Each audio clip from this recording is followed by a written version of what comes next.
nous continuons à raconter l'histoire des motos qui ont marqué leur époque, mais avant cela, nous vous demandons, si vous voulez plus de vidéos comme celle-ci, de vous abonner à la chaîne. C'est essentiel pour poursuivre cette activité de diffusion et de partage d'histoires sur deux roues. Aujourd'hui, nous parlons de la Moto Guzzi Motoleggera, le Guzzino. Réalisée juste après la guerre, la Motoleggera Guzzi de 65 cm3, mieux connue sous le nom de Guzzino, a rencontré un succès auprès du public au-delà de toutes les attentes. Économique, agile et légère, elle avait comme principal atout son prix extrêmement compétitif. Elle a motorisé de nombreux Italiens. En 1949, les rues calmes de Mandello résonnaient du son métallique de milliers de Guzzini. Plus de 12 000 passionnés de toute l'Europe, chacun au guidon d'une Guzzi 65, ont répondu avec enthousiasme à l'invitation de la maison de Mandello pour participer au plus grand rassemblement d'après-guerre en hommage à un véhicule qui a littéralement redonné un moteur à l'Europe après l'Holocauste mondial.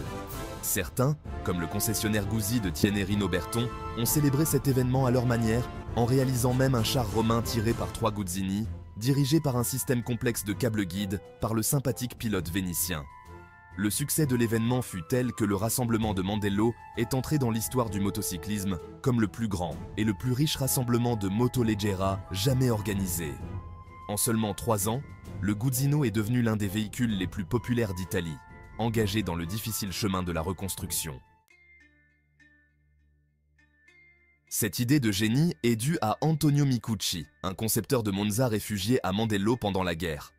Micucci avait déjà créé pour la maison de Mandello le Colibri, un micromoteur de 38 cc à placer au-dessus de la roue arrière d'un vélo.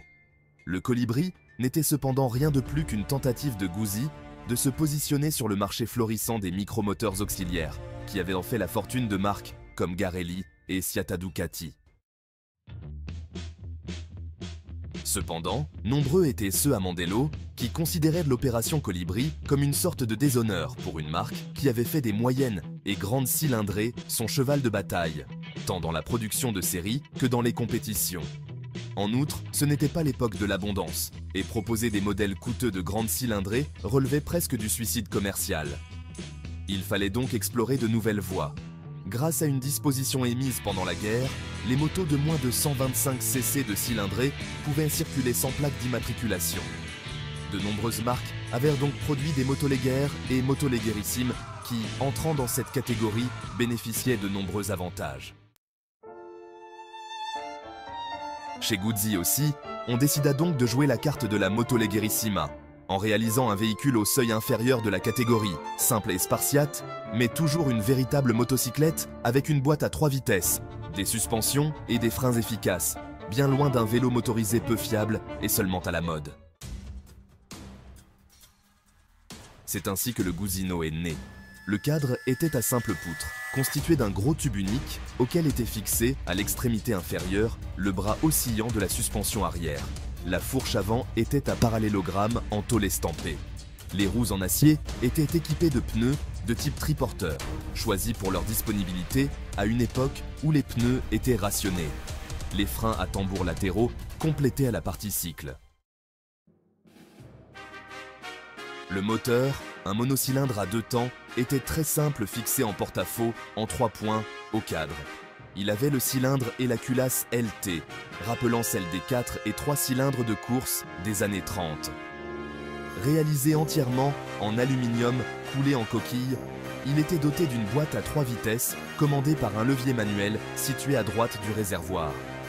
La puissance de 2 chevaux permettait une vitesse maximale de 50 km/h, mais surtout permettait au Guzzino de franchir sans difficulté des pentes jusqu'à 20%. Mis sur le marché en 1946 au prix de 80 000 lire, le Guzzino rencontra immédiatement le succès. Agile, fiable et économique, il parcourait plus de 40 km avec 1 litre de mélange, le Guzzi 65 devint rapidement le compagnon fidèle des masses, tant pour le travail que pour les loisirs un concurrent redoutable pour le Vespa Piaggio, auquel il offrait une maniabilité nettement supérieure. L'âme sportive du Guzzino fut ensuite exaltée par la maison de Mandello et par ceux qui l'ont modifié pour participer aux courses de grands fonds, comme le Milan-Taranto ou l'ont utilisé pour des exploits historiques, comme le raid Milan-Oslo aller-retour, ou encore les records de vitesse obtenus en 1948 par Raffaele Alberti. La polyvalence de la motoleggerissima Guzzi a même permis son utilisation avec un sidecar, sa transformation en triporteur, et certains ont remplacé le moteur d'origine à 2 temps par un 4 temps. A noter que jusqu'en 1954, le Guzino est resté en production sans subir de modifications substantielles, à l'exception de l'adoption, en 1949, d'un bras oscillant à profil triangulaire plus robuste et de certaines simplifications introduites en 1953 pour réduire les coûts de production. La nécessité de maintenir un prix d'achat bas a été constante tout au long de la longue vie du Guzino. En raison de la dévaluation, le prix initial de 80 000 lires passa à 159 000 lires en 1952, ce qui était beaucoup trop pour un véhicule destiné principalement aux classes sociales les moins favorisées. Pour réduire les coûts, en 1953, on adopta un cylindre en fonte, une fourche avant avec des flancs simples, au lieu de double, et un carburateur à commande unique. De plus, certains exemplaires furent peints en gris uniforme. Tout cela permit de réduire le prix d'achat à seulement 107 000 lires, puis à 99 500 lires l'année suivante. Cette année-là, cependant, le Guzino subit des modifications si importantes que Guzzi décida de changer son nom. Le Guzino devint ainsi le Cardellino et resta au catalogue jusqu'en 1965, subissant progressivement de nombreuses modifications pour rester à la hauteur des temps.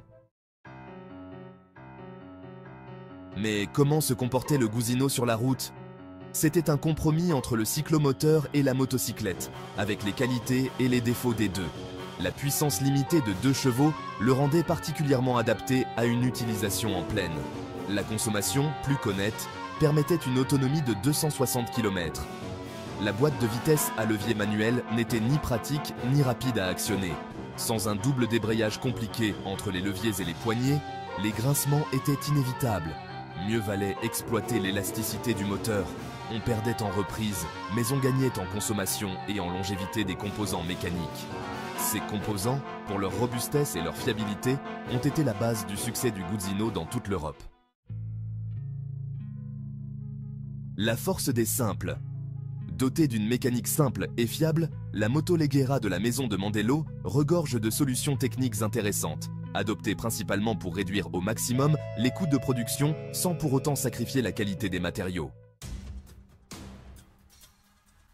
Le moteur qui équipe les Motolegger Guzzi 65 est un monocylindre à 2 temps de structure extrêmement simple et rationnel, comme il convient à un véhicule destiné à un usage utilitaire et à durer dans le temps, en demandant seulement un minimum de soins de la part de l'utilisateur. Il présente certaines solutions techniques de grand intérêt. Équipé d'une culasse en alliage d'aluminium avec une chambre de combustion hémisphérique sans aucune zone de squish comme c'était courant à l'époque, il dispose d'un balayage à courant tangentiel système Schnurl, avec 2 canaux de transfert et un piston à tête légèrement bombé. Le cylindre, dans les premières versions, était en aluminium, puis en fonte avec chemise intégrée. Il est ensuite devenu en alliage d'aluminium avec chemise rapportée en fonte et, vers la fin de l'évolution du moteur, qui a également entraîné une augmentation de la cylindrée et un changement de dénomination du véhicule, devenu Cardellino, en alliage léger avec chemise intégrale chromée. La lumière d'échappement est unique et a une forme approximativement rectangulaire. Le cylindre, incliné de 30 degrés par rapport à l'horizontale, est muni d'une série d'ailettes de refroidissement parallèles entre elles. Internement à celui-ci se trouve un piston en alliage d'aluminium à haute teneur en silicium, équipé de 2 segments de section rectangulaire. La manivelle est d'une structure très simple, composée de 2 semi-arbres unis par un arbre à manivelle cylindrique formant un unique arbre à coude. La tête de bielle travaille sur une série de rouleaux, tandis que le pied est équipé d'un manchon en bronze installé sous pression. La bielle elle-même est forgée en acier de cémentation. Le roulement gauche, côté générateur de courant, repose sur un gros roulement annulaire, ce qui est plutôt inhabituel pour un 2 temps, mais il ne faut pas oublier la vocation utilitaire de ce moteur et le niveau de performance plutôt modeste et est percé axialement afin de pouvoir servir de distributeur rotatif à manchon pour le contrôle de l'admission. Une ouverture radiale assure la connexion avec le conduit d'admission pratiqué dans le bas du carter, parallèlement au cylindre. Ce système d'admission peu commun constitue l'une des caractéristiques les plus intéressantes du moteur Guzzi 65 d'un point de vue technique. le roulement droit est à rouleau. Pour relier l'arbre à coude à la boîte de vitesse à 3 rapports, du type à prise directe, à double pignon glissant sur l'arbre primaire, il y a une transmission primaire à engrenage et un embrayage multidisque travaillant dans un bain d'huile. Pour déterminer le déplacement axial de l'engrenage glissant, on utilise une fourchette et un mécanisme de sélection exceptionnellement simple fixé à la partie supérieure du carter. Ce dernier est constitué de 2 demi-carters unis selon un plan vertical. La lubrification du moteur se fait par un mélange huile-essence à 5%.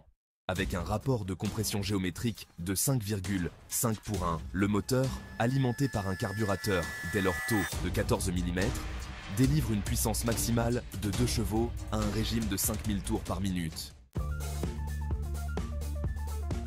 La partie cycle est elle aussi exceptionnellement simple, mais d'un schéma relativement inhabituel. Le cadre est en poutre unique, avec un tube porteur de diamètre considérable qui descend du tube de direction et se connecte au pivot du bras oscillant en tôle estampée.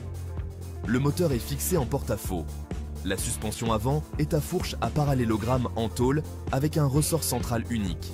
Sur le bras oscillant agissent 2 ressorts hélicoïdo-biconiques, disposés presque horizontalement au-dessus de la zone de pivot. Le garde-boue oscille avec la roue arrière et le bras oscillant. Les 2 freins à tambour sont de type à cam unique. Les roues ont des jantes de 26 pouces de diamètre. Avec un poids à sec de seulement 45 kg, cette moto Leggera atteint 50 km à l'heure.